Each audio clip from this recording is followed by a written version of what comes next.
Whew. It's exciting to be here. I don't know if I can hope to follow up Jasmine's. Man, that got me right there. But I'm excited to be here, have a chance to talk to you people today a little bit about my experiences.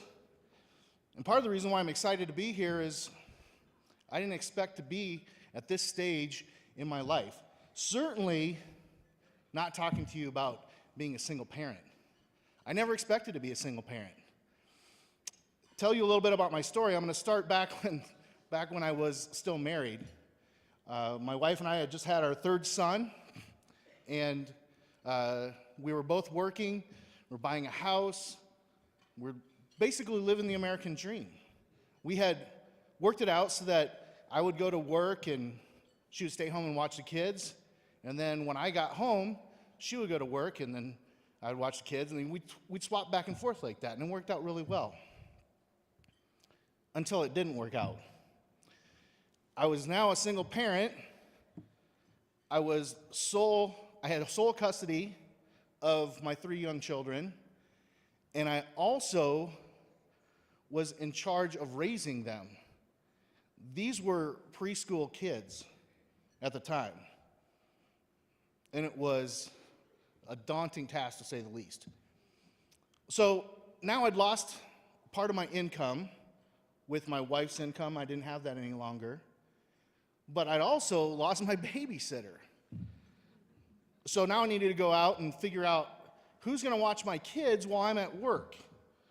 So I did a little bit of figuring, a little bit of mental calculations, and I said, okay, I can make it on my income, but I have to find affordable daycare. So I went out and I started talking to daycare providers. And the first one I talked to, they must have been smoking some really good stuff because they were so high priced. And then I went and talked to the next one, and they were smoking the same stuff. It was going to cost me more than my car payment, more than my insurance for my car, more than my utilities, more than my mortgage combined for them to watch my kids. I didn't want my kids to move in with them. I just wanted them to watch them while I was at work. And I was a little bit worried until I remembered that someone had sent me a post on Facebook that Bill and Melinda Gates would give $100,000 to everyone who shared that post. So I went home and I shared that immediately. Crisis averted. But just to make sure, I decided I'd go and talk to my employer. And I rehearsed it all in my head. I was going to go in, I was going to tell them exactly what my situation was, which they knew a little bit about it. And then they were going to say, we like you, you're a great employee. In fact, you're probably the best employee that we have. Whatever you need. Yep, that's exactly what was going to happen. No. What they said was no. You see, I didn't have the required skills to be able to demand that kind of salary. I wasn't marketable. I didn't have what it took to be able to demand that amount of money. The only commodity that I had to trade was time. And so I did it. I traded away all my free time.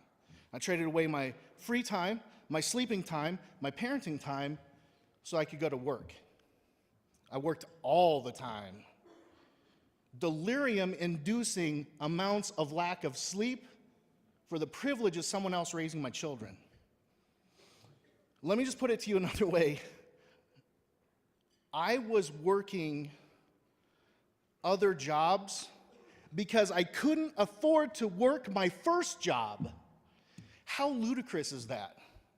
I was working myself into the grave. And I knew I couldn't do that forever. But the situation I was in right then, with my children being as young as they were, that was my only option at the time. And I did that for 7 years. And I want to stop and have you think about something for a moment. A lot of times we look at people who are in certain situations and they're in less fortunate situations than we are, and we say, why aren't you showing any kind of initiative? Why aren't you showing any kind of drive? Why aren't you doing something to get yourself out of that position? And that's true. Sometimes there's lazy people out there. Sometimes there's people that are just content to just float along in life. But sometimes there's people that are so focused on just trying to keep their head above water, trying to survive, that they don't have the energy to do anything else. And that's the position that I was in for 7 years. But then, once my children got a little bit older and were able to take care of themselves and be a little bit more independent, I decided I was going to go back, change my skill set. I was going to go back to school, get those required skills. So I did that.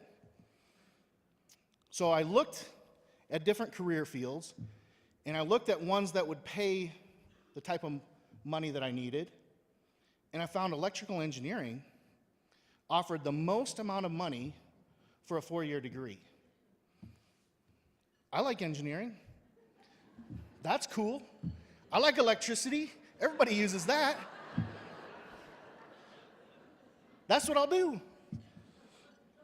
My problem was it had been almost 20 years since I'd been in school, and the old brain thinker needed a polishing. So I had to go back to Front Range, polish up on some skills. And while I was there, I'd heard about Project Self-Sufficiency, but it wasn't for me. That was for people who were struggling. I wasn't struggling. I loved Front Range. That was easy. People that were at Front Range that were going to Project Self-Sufficiency, they were having a hard time. I wasn't having a hard time. I was doing all right, getting good grades, future so bright, had to wear shades. But then reality hit me. I went to CSU. I got accepted into the engineering program. And then I wasn't doing all right. I wasn't getting good grades, and the future wasn't bright. When people ask me about my experience, my college experience, they want to hear about all the parties and the fun things that we do as college students. As non-traditional single parents, it's a miserable existence. It's not fun, especially in a program that's academically rigorous as electrical engineering. It is tough. I am constantly saying to myself, what is going on? I don't know. I'm confused all the time. That's my existence. That's my experience as a college student. But it's also something that's really draining on you. See, college isn't designed for non-traditional students. It's not designed for single parents. It's designed for people who can focus all of their energy on going to school. As single parents, we can't do that. We have financial obligations, we have family obligations, and we have obligations to school. So we are never fully able to commit to anything that we're supposed to, and it's draining. And after a while, you get to become despondent, and you despair. And that's when Project Self-Sufficiency is there. And I reached out to Project Self-Sufficiency, and immediately they swooped in. My advisor, Maggie Murray, has been more than an advisor. She's been a friend. She's been a crutch. She's been a shoulder to cry on. And she's been there to champion. She's been my champion during my successes. That's where Project Self-Sufficiency is so powerful, so helpful. Because as single parents, a lot of times we don't have that support network that we need to succeed. We don't have anybody to fall back on because we've been so focused on day-to-day living, surviving. And Project Self-Sufficiency is there. All of the other things that they offer, the financial things, those are great. They're fantastic, don't get me wrong. I've gotten scholarships through Project Self-Sufficiency, and as well as ones from outside donors that have gone through Project Self-Sufficiency, so I could continue going to school. But the thing that's most important that I want you guys to remember is that Project Self-Sufficiency is not focused on the success of the individual student. because it's not for students. The program is not for students. It's for participants who are single parents, because Project Self-Sufficiency's goal is to make sure that the parent succeeds so that the children don't come back through Project Self-Sufficiency's doors and need that same help in the future.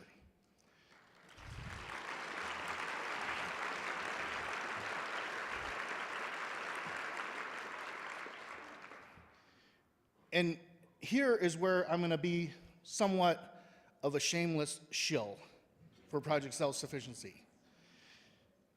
If you're looking at the need in the community and you see that there's a huge need for people in the community, where do you get the most bang for your buck? Well, isn't it with a program that focuses on the future, not only on the success now, but on future success? And that's only something that happens through the tireless work of the people at Project Self-Sufficiency, as well as the generous amount of time and financial donations from people in the community that support Project Self-Sufficiency. So on behalf of myself, as well as all the other participants and our children, I want to thank everyone who has made it possible for me to pursue my dream and actually graduate. In May of this year, I will become an electrical engineer.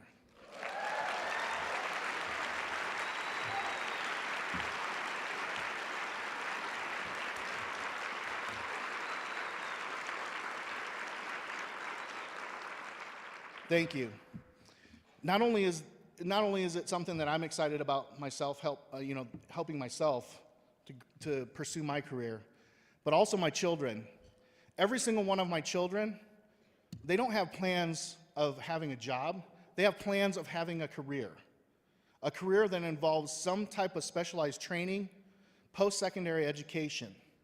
And that's where the real beauty of Project Self-Sufficiency is. They're offering hope to our future. So again, thank you very much for all of your continued support.